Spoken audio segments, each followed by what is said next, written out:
Hello, good morning, ladies, gentlemen, and friends.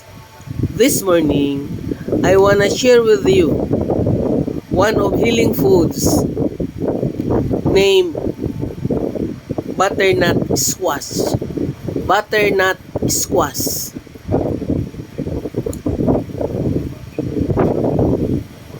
A popular variety of winter squash, this vegetable is a great source of energy sustaining carbohydrates. Butternut squash is particularly high in beta-carotene, which is converted into vitamin A in the body and needed for healthy skin and normal immune, digestive, and respiratory tract function. It also contains other carotenoids, including beta-cryptoxanthin, which may significantly lower the risk of lung cancer. Extract from squash have also been found to reduce the symptoms of benign prostatic hyperplasia, a condition of prostate gland.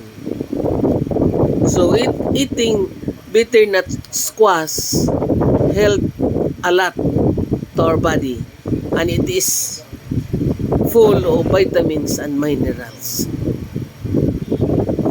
Ladies, gentlemen, and friends, butternut squash or kalabasa in our local language is really good for our health, and it's not so expensive. We have plenty in our area. I hope I share a little knowledge with you about butternut squash. Thank you, friends. Have a great day.